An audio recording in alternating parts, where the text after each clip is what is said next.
जैसा कि आज के समाचार पत्रों से हमें जानकारी मिली है और अभी हमारे वकीलों से भी हमें जानकारी मिली है कि अजमेर न्यायालय में दरगाह ख्वाजा मोइनुद्दीन चिश्ती रहमतुल्लाह साहब के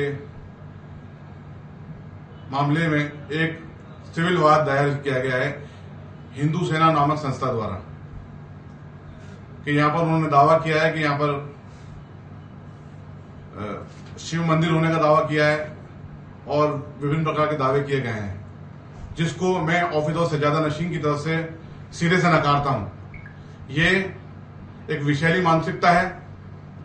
हमें पूरे देश को इस पर सोचना होगा कि देश में राजनीति और धार्मिक कट्टरता कितनी चरम सीमा पर पहुंच चुकी है कि अजमेर जैसी पवित्र स्थल ख्वाजा मोइनुद्दीन चिश्ती रहमतुल्लाह की दरगाह, जो हिंदुस्तान के मुसलमान ही नहीं पूरी दुनिया के मुसलमान और साथ साथ में मुसलमानों के साथ साथ हर धर्म के लोगों की आस्था का केंद्र है, हर धर्म के लोग इसका सम्मान करते हैं, यहाँ हाजिरी देते हैं। ये वो दरगाह है जहां पर प्रधानमंत्री नरेंद्र मोदी साहब हर साल गरीब नवाज शरीफ के मौके पर चादर बेचते हैं।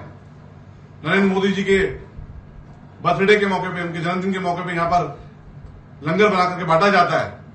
तमाम धार्मिक और राजनीतिक लोग, चाहे वो किसी भी धर्म के हों, सबकी आस्था इस दरगाह से जुड़ी हुई है। लेकिन हिंदू सेना संस्था नामक जो वाद प्रस्तुत किया गया है वो एक तरह से उनकी विषैली मानसिकता को दर्शाता है। हम सिरे से इसको खारिज करते हैं। हिंदुस्तान के इतिहास की तारीख उठा के देखेंगे तो ऐसी कहीं तारीख मौजूद नहीं कि इस धार्मिक स्थल पे किसी ने उंगली उठाई हो।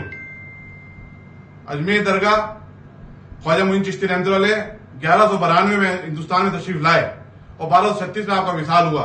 उसके बाद से इस दरगाह के अंदर तमाम किस्म के जितने भी राजा रजवाड़े, चाहे वो मुगल हो, मुगलों से पहले तुगलक हो, खिलजी हो, राजपूत राजा हो, यहां तक के मराठा भी, सबने इसमें अपनी अकीदत जाहिर करी है, इस दरगाह पे हाजिरी दी है।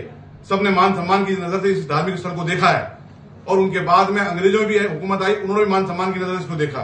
किसी भी तारीख में, किसी भी इतिहास की पुस्तक में इसका कहीं जिक्र नहीं है कि यहाँ पर किसी किस्म से भी मंदिर हो या किसी किस्म की पूजा पाठ रही हो।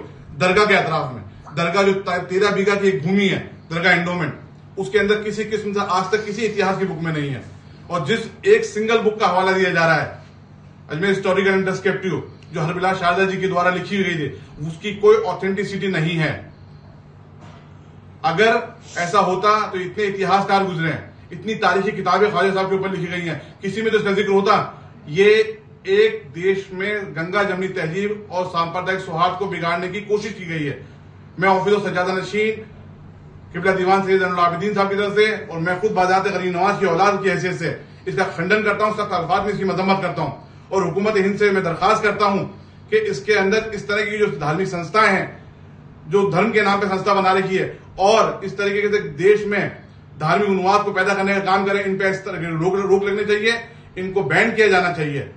हिंदुस्तान के अंदर अजमेर शरीफ की दरगाह ही ऐसी मरकज है जहां पर हर धर्म के लोग आते हैं। यहाँ तो हमेशा मोहब्बत अमन का पैगाम दिया गया है, यहाँ तो अमनो आस्ती का पैगाम दिया गया है। यहाँ पर धर्म नहीं देखा जाता, यहाँ लोग आते हैं बिना धर्म जाने। यहाँ तो मोहब्बत अमन का पैगाम दिया जाता है और आज उस दरगाह पे उंगली उठाई जा रही है, बहुत ही दुर्भाग्यपूर्ण है।